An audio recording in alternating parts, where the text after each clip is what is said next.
Hi everyone, welcome to Page Sage Mage, and today we're going to be looking at Troy by David Gemmell. There's a lot of things I really liked about this trilogy. For instance, he does a couple new things with the plot, which is kind of hard to do because from the offset, everybody knows Troy's screwed, even the characters. So, there's not a whole lot you can do to really kind of mix things up, but he manages to pull a few couple plot twists that I really liked. Where Gemmell really shines, though, is in his character development. For instance, Andromache, however you want to pronounce that, is a way more interesting character in Gemmell's telling than in the original tale. In the original tale, she's kind of just Hector's dutiful wife who's kind of just there to be his wife, do like wifey things, and doesn't really serve much of a purpose to the story. Where in Gemmell's telling, she's much more kind of like a kick ass warrior who gets stuck kind of in the social stereotypical constructs that Troy has for women. And it's fun watching her just go about messing up everyone's day because she refuses to be, you know, quiet and peaceful and just follow everyone's rules. The downside to Andromache, though, is kind of in her relationship to Helicone, or however you pronounce his name. And that's kind of where the book starts to fall apart, is with Andromache and Helicone for me. Their relationship just doesn't feel organic whatsoever. It's like they both see each other from across like a fire, and it's both like the TSN, they're going to do it moment of the book. And I didn't feel that relationship had anything. Like there were so many other stronger, better relationships throughout the entire thing.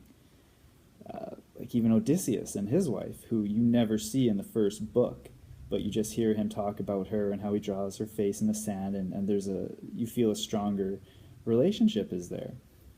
Whereas the first book, like the main relationship between Andromache and Helicon just isn't that strong. It doesn't feel like it's actually built on anything. It feels very like forced, like, oh, these characters have seen each other and now they're destined to be together and they love each other.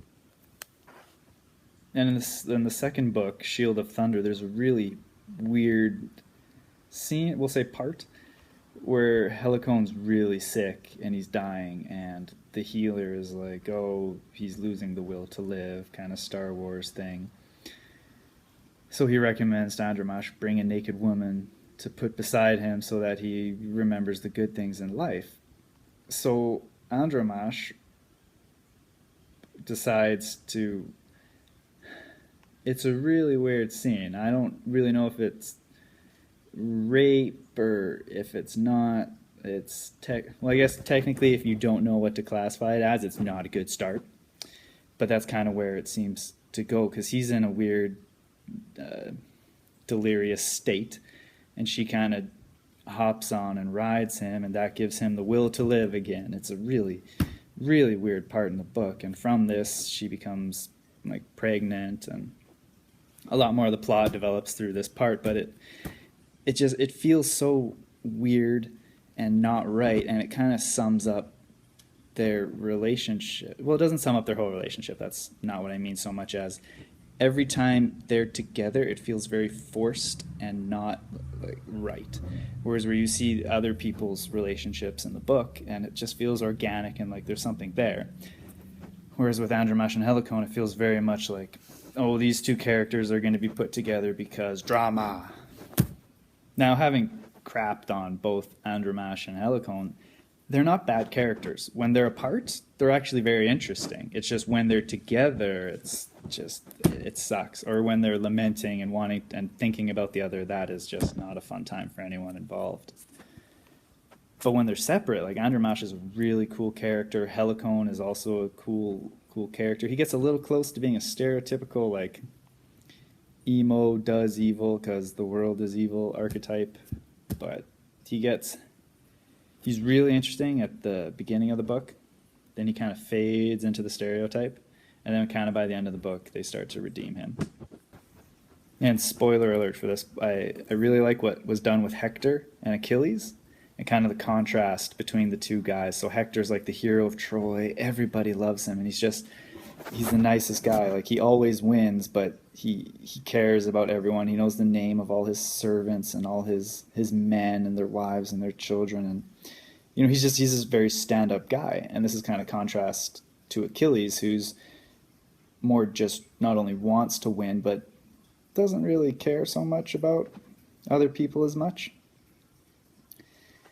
And then they're contrasted further when Achilles is terrified of losing, and then Hector, he doesn't really seem to care. He's under a lot of burden and stress, and as you kind of watch, yeah, we'll say watch, as he goes through the story, you know, he gets more and more burdened and becomes more tired of being of this hero who all the hopes and dreams of Troy are kind of built and will fall upon. How Gemmell, he, spoiler alert, he revamps the both Hector and Achilles die, which I really liked, because I always thought it was a pretty terrible way for Achilles to die, to take a arrow to the heel of that little Paris whiner, and didn't seem a great way for a hero to die. I mean, Paris is aiming for his head and gets him in the heel, but that's his Achilles heel.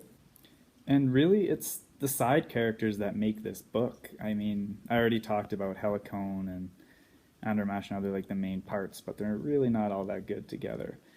But where Gemmell really shines is in his side characters. Now, I don't know if Odysseus can really be classified as a side character, but Caliades and Bonacles, who are introduced in Shield of Thunder, are just fantastic. Bonacles is just, he's hilarious. He's one of those guys, he just loves life. He's there in the moment, and that's really all he's concerned with. I mean, his biggest pride is being able to piss farther up a tree than any other man. And just watching that bromance is cool, and it's a lot of fun. And then when you get torn away from them, it's like, oh, I want to go back and see them. And that's a mark of a great character, and that you want to see more of them. You know, Hector's great, Achilles is great, Odysseus, I've already said, is great.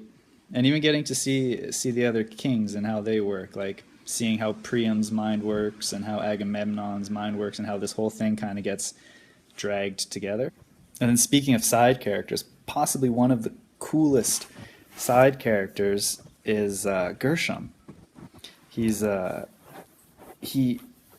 really cool. At the end of it, I don't really want to spoil it, but it's been out for 10 years, so I mean, you've probably already read it if you're even looking at this. But he winds up being like Moses at the end of the book, and it's really cool watching his character develop and interacting. It's really cool seeing that tie-in. And again, he's one of the most interesting characters in the book, and you really spend so little time with him. But again, that's another thing that Gemmell does really well, is he creates all these other characters who aren't necessarily the main characters, and makes you care so much about them, and you just want to see more and more. That then by the end, you know, you hear the story initially of Gershom, and you're starting to think, I think this might be Moses. It kind of sounds like him. You know, he kills the two guards and then is the disgraced prince. And then you hear more and more about it, and once he sees the Cassandra princess, who actually has the gift of prophecy, and then she shows him, you know, how he was actually born and came into it. It's like, oh, this is Moses. Oh. That being said, I'm not sure again what happened with Helicone and Andermatt and why he tried to put them together, because that really didn't, I wasn't feeling that. But hey, that being said, I still plowed through all three of these books and had a great time doing it. Again, it's like Troy with Game of Thronesian type plot. Yeah. So that's it. That's all I got for today. Thanks for watching this video. Promise they'll get better. They can't really get any worse. So, you know, sky's the limit. Thanks. Peace.